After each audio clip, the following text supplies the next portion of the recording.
Hello and welcome to English Fanatics. இந்த exam கொஞ்சம் hard work பண்ணினா நல்ல மார்க்ஸ் ஸ்கோர் பண்ணலாம். எனக்கு மட்டும் லாட்ரி அடிச்சதுன்னா என்னோட வேலையை விட்டுட்டு நிம்மதியாக வீட்டில் உட்காந்து ரெஸ்ட் எடுப்பேன். இந்த கம்பெனிக்கு மட்டும் நான் மேனேஜராக இருந்தால் இந்த கம்பெனியை சூப்பராக டெவலப் பண்ணிடுவேன் இப்படின்னெல்லாம் நம்ம பேசுவோம். ஸோ இதை எப்படி இங்கிலீஷில் பேசலாம்? இஃப் யூஸ் பண்ணி சென்டென்சஸ் ஃப்ரேம் பண்ண போகிறோம். அது எப்படி, அதோட வேர்ப்ஸ் என்னென்ன, சென்டென்ஸ் ஸ்ட்ரக்சர் என்ன, அதெல்லாம் இந்த வீடியோவில் பார்க்க போகிறோம். ஸோ எக்ஸாம்பிள் சென்டென்சஸ் இருக்குது and test at the end test இருக்குது. ஸோ வாங்க வீடியோக்குள்ளே போகலாம். வீடியோக்குள்ளே போகிறதுக்கு முன்னாடி இது வரைக்கும் நம்ம சேனலை சப்ஸ்கிரைப் பண்ணாதவங்க சப்ஸ்கிரைப் பண்ணுங்கள். அப்படியே பெல் ஐக்கானை கிளிக் பண்ணுங்கள். ஸோ தட் நோட்டிஃபிகேஷன்ஸை பார்த்து ஃப்யூச்சரில் போடுற வீடியோஸை மிஸ் பண்ணாமல் பார்க்கலாம். வாங்க வீடியோக்குள்ளே போகலாம்.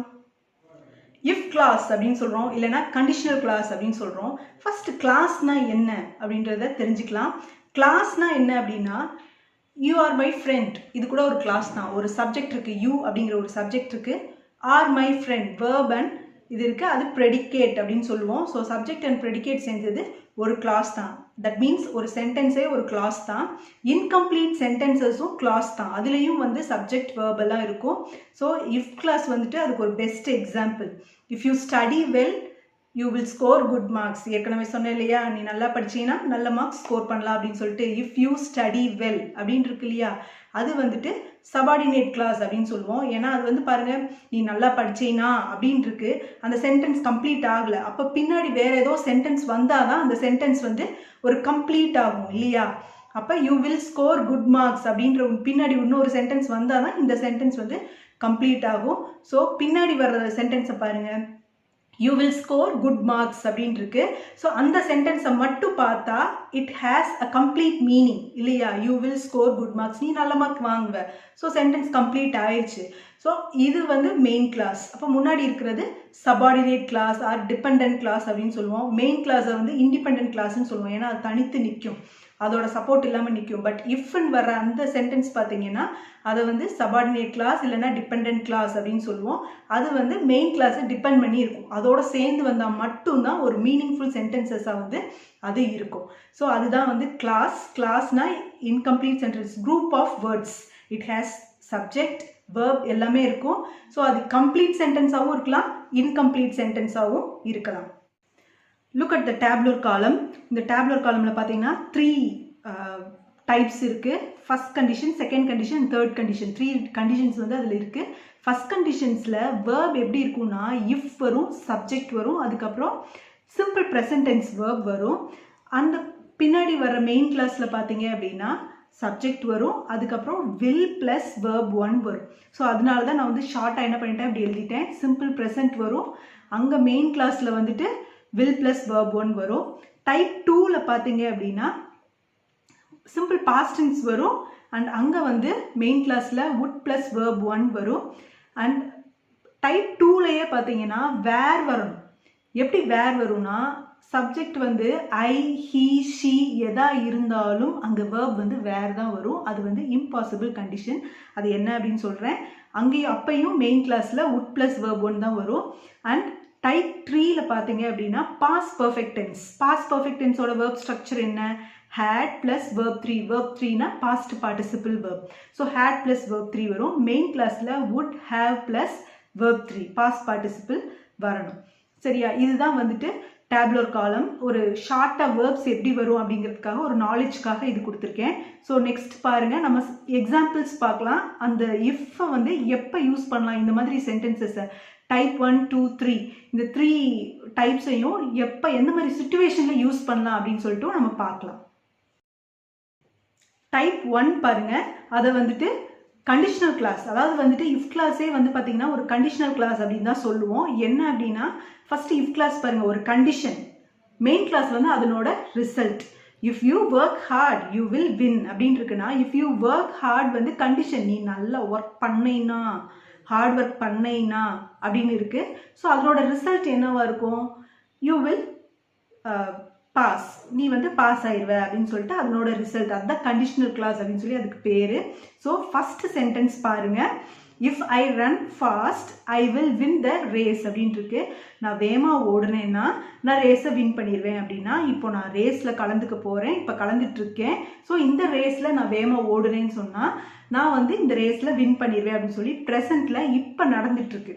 சரி, இப்போ ஒருவேளை if I win the lottery I will quit my job அப்படின்னு இருக்கு அப்படின்னு வைங்க. இது வந்து ப்ரெசன்ட் டென்ஸில் டைப் 1ல் வந்திருக்கு அப்படின்னா, so I have bought the lottery, நான் ஏற்கனவே லாட்ரி வாங்கிட்டேன், இந்த லாட்ரி மட்டும் எனக்கு விழுந்துச்சு அப்படின்னு சொன்னால் நான் வந்துட்டு என்னோட ஜாபை வந்து குவிட் பண்ணிடுவேன் அப்படின்னு அர்த்தம். ஸோ ப்ரெசண்ட்டுக்கும் ஃப்யூச்சருக்கும் இப்போ இப்படி பண்ணனா இந்த மாதிரி ஆகும் அப்படின்னு சொல்கிறதுக்கு தான் நம்ம இந்த டைப் 1 வந்து யூஸ் பண்ணுறோம். Next type 2, if I ran fast I would win the race அப்படின்னு இருக்கு. ஸோ நான் வேகமாக ஓடுனா மேட்சை ரேஸை வின் பண்ணிடுவேன் அப்படின்னு இருக்கு. இது வந்துட்டு அன்ரியல் இன் த ஃபியூச்சர். எப்போவோ மேட்ச் நடக்க போகுது, ரேஸ் நடக்க போகுது, நான் எப்போவோ கலந்துக்க போகிறேன். ஒரு வேளை அந்த ரேஸ் நடந்து நான் கலந்துக்கிட்டேன் அப்படின்னு சொன்னால் நான் வந்து அதை வந்து வின் பண்ணுவேன் அப்படின்னு சொல்லிட்டு, இதுவும் வந்து என்னது அன்ரியல் சிச்சுவேஷன், அதாவது உண்மை கிடையாது, இம்பாசிபிள். அதாவது இப்போ நடக்கலை, எப்போவோ நடக்க போகுது, ஃப்யூச்சரில் நடந்துச்சு அப்படின்னா நான் வந்து அதை வந்துட்டு வின் பண்ணுவேன், அந்த ரேஸை வின் பண்ணுவேன் அப்படின்ட்டு. நம்ம இங்கே ஆக்சுவலாக வேர்ப் வந்து பார்த்தீங்கன்னா பாஸ்ட் டென்ஸில் இருக்குது, இஃப் கிளாஸ் வேர்பு. அங்கேயும் வில்லோட பாஸ்ட் டென்ஸ் என்னது வுட் ப்ளஸ் வேர்ப் 1 தான் மெயின் கிளாஸில் போடுறோம். ஆனால் இது வந்து இம்பாசிபிள் இந்த ஃப்யூச்சருக்கு தான் வந்து நம்ம இந்த இஃப் கிளாஸை வந்து டைப் 2 வந்து நம்ம யூஸ் பண்ணுறோம். ஸோ இதுக்கு வந்துட்டு நம்ம கன்ஃபியூஸ் ஆகிடக்கூடாது. நெக்ஸ்ட் ஒன் வந்து பார்த்தீங்கன்னா வேர் யூஸ் பண்ணுறோம். If I were a bird I would fly அப்படின்ட்டு இருக்கு. நான் பறவையாக மாறினேன்னா நான் வந்து பறப்பேன், இந்த உலகத்தையே சுற்றி வருவேன் அப்படின்னு இருக்கும். ஸோ இஃப் இப்போ நம்ம ஆக்சுவலாக வந்துட்டு பார்த்தீங்கன்னா டென்ஸில் ஐ, ஹீ, ஷீலாம் வந்துச்சுன்னா பாஸ்ட் டென்ஸில் வாஸ் யூஸ் பண்ணுவோம், பாஸ்ட் டென்ஸ் வேர்பு. பட் இங்கே வந்துட்டு இம்பாசிபிள் கண்டிஷன் இது. ஸோ இதுக்கு வந்து வேர் தான் யூஸ் பண்ணும். What ever may be the subject எதுவாக வேணால் இருக்கலாம், ஐயா இருக்கலாம், ஹீயா இருக்கலாம், ஷீயா இருக்கலாம். பட் அதுக்கு வந்து வேர்ப் வந்து நம்ம வேர் தான் யூஸ் பண்ண போகிறோம். If I were a bird I would fly. இங்கேயும் வந்து மெயின் கிளாஸில் வுட் ப்ளஸ் வேர்ப் 1 தான், வுட் ஃப்ளை தான். ஸோ இந்த செகண்ட் கண்டிஷன் வந்து பார்த்தீங்கன்னா ஃப்யூச்சருக்கு யூஸ் பண்ண போகிறோம். பட் தட் இஸ் இம்பாசிபிள், நடக்காது. பட் ஆனால் இப்படி நடந்ததுன்னா நல்லாயிருக்கும். இப்படி வந்துட்டு நான் ஒரு எம்எல்ஏவாக இருந்தேன்னா புவர் பீப்புளை நான் வந்து கஷ்டப்படவே விட மாட்டேன் அப்படின்னெல்லாம் ஒரு சொல்லுவோம் இல்லையா, that is impossible condition. If I were a millionaire I would buy a BMW car. இந்த சென்டென்சஸ் எல்லாம் வந்துட்டு கேள்விப்பட்டிருப்போம். ஸோ இதெல்லாம் வந்து பார்த்தீங்கன்னா இம்பாசிபிள் கண்டிஷன் இன் த ஃபியூச்சருக்கு தான் நம்ம யூஸ் பண்ணுவோம். Though we are using the past tense verb. அந்த பாஸ்ட் டென்ஸ் வேர்ப் பார்த்தோன்னே நம்ம டவுட் ஆயிரும். ஏன்னா நம்ம வந்து டைப் 1 வந்து கேள்விப்பட்டிருப்போம், இப்போ யூஸ் பண்ணுவோம் அடிக்கடி. பட் இந்த டைப் 2 நமக்கு யூஸ் பண்ணவும் தெரியல. ஸோ இந்த மாதிரி கூட சென்டென்ஸ் ஸ்ட்ரக்சர் வருமா அப்படின்னு சொல்லி நமக்கு டவுட்டாக இருக்கும், வரும். ஸோ அதுக்கு வந்து ஃபியூச்சர், இம்பாசிபிள் இந்த ஃபியூச்சருக்கு நம்ம இந்த டைப் 2 யூஸ் பண்ணுறோம். Next type 3 condition. So type 3 condition என்ன? Something in the past, unreal situations are impossible conditions in the past. முன்னாடி நடந்து முடிஞ்சிருச்சு. If I had run fast I would have won the race. நான் வேகமாக ஓடி இருந்தேன்னா ரேஸை win பண்ணியிருப்பேன் அப்படின்னு அர்த்தம். ஸோ அப்போ என்ன அர்த்தம்? நான் வேகமாக ஓடலை, ரேஸில் தோத்துட்டேன் அப்படின்னு அர்த்தம். ஸோ இந்த மாதிரி ஏதோ ஒரு something dreaming in the past, நடக்காத ஒன்று, இப்படி நடந்திருந்தா நல்லா இருந்திருக்கும், இப்படி பண்ணியிருப்பேன், அப்படி பண்ணியிருப்பேன் அப்படின்னு சொல்லி பாஸ்ட்டை பற்றி சொல்கிறது தான் வந்து என்னது தேர்ட் கண்டிஷன். ஸோ இதில் வேர்ப் ஸ்ட்ரக்சர் நம்ம ஏற்கனவே பார்த்தது தான். இஃப் கிளாஸில் வந்து had plus verb 3 past participle வரணும். அண்ட் மெயின் கிளாஸில் வந்து பார்த்தீங்கன்னா வுட் ஹேவ் ப்ளஸ் வேர்ப் 3 வரணும். ஸோ ஹேடை பார்த்த உடனே அந்த தேர்ட் கண்டிஷன் நம்ம முடிவு பண்ணிடக்கூடாது. பிகாஸ் சிம்பிள் பாஸ்ட் டென்ஸ், அதாவது செகண்ட் கண்டிஷனில் கூட நமக்கு வெறும் ஹேட் வரலாம். அந்த மாதிரி if I had time I would finish the work அப்படின்னு கூட வரலாம். அது வந்துட்டு செகண்ட் கண்டிஷன். எனக்கு டைம் இருந்ததுன்னா ஒர்க்கை ஃபினிஷ் பண்ணிடுவேன் அப்படின்னு சொல்லிட்டு செகண்ட் கண்டிஷனில் சொல்கிறது. ஸோ ஹேடை பார்த்தோன்னே அது செகண்ட் கண்டிஷன் முடிவு பண்ணிடக்கூடாது, தேர்ட் கண்டிஷன் முடிவு பண்ணிடக்கூடாது. ஹேடுக்கு அப்புறம் வேர்ப் 3 வந்திருக்கா, அதாவது அது பாஸ்ட் பர்ஃபெக்டில் இருக்கா அப்படின்னு சொல்லி பார்க்கணும். பார்த்தா தான், அப்படி இருந்தால் தான் அது வந்து third condition. So hope you have understood the 3 conditions.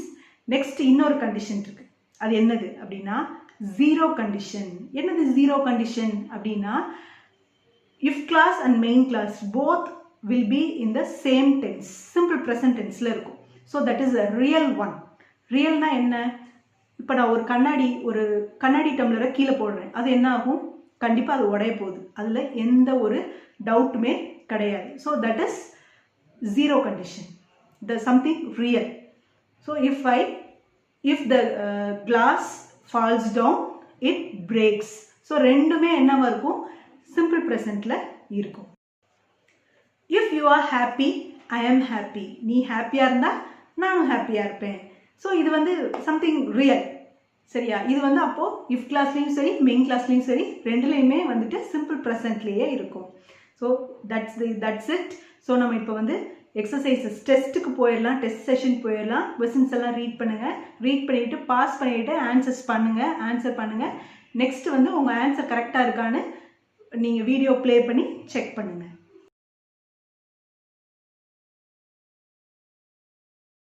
Let us see the answers now. If he calls me, I will answer. Calls in வந்திருக்கா, அந்த verb if classல இருக்க verb பார்க்கணும். So that is first condition. So will plus verb 1, will answer வரணும். Second one, if you had worked harder, you would have scored good marks. Had worked in வந்திருக்கு if classல. So that is third condition. அப்போ would have plus verb 3. என்னது would have? Score ஓட verb 3, scored. Third one, the children dash the food if it tasted better அப்படின்னு இருக்கு. If வந்து பின்னாடி போயிருக்கு. So இந்த மாதிரி கூட மாற்றி இஃப் கிளாஸு பிளேஸ் வந்து சேஞ்ச் பண்ணலாம். ஸோ நம்ம இஃப்க்கு அப்புறம் இருக்கிற வேர்பை பார்க்கணும். என்னது? டேஸ்டட். ஸோ சிம்பிள் பாஸ்ட் டென்ஸில் இருக்குது. ஸோ அது வந்துட்டு செகண்ட் கண்டிஷன். அப்போ would eat வரணும். If she invites me I will attend her marriage. If I were rich, were வந்தால் சொன்னேன் இல்லையா, அது second condition. So would plus verb 1. verb 1 வந்துட்டால் ஈஸி, ஏன்னா ப்ராக்கெட்டில் இருக்கிற வேர்பை அப்படியே எடுத்து எழுதிக்கலாம். ப்ராக்கெட்டில் ஏற்கனவே verb 1 தான் கொடுத்துருக்காங்க. So would quit my job. if I had known it was your birthday I would have bought you a gift.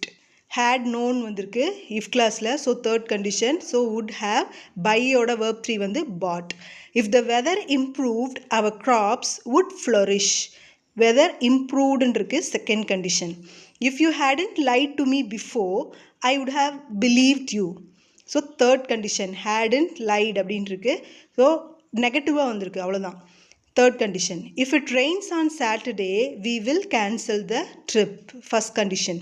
if she had time she would meet you.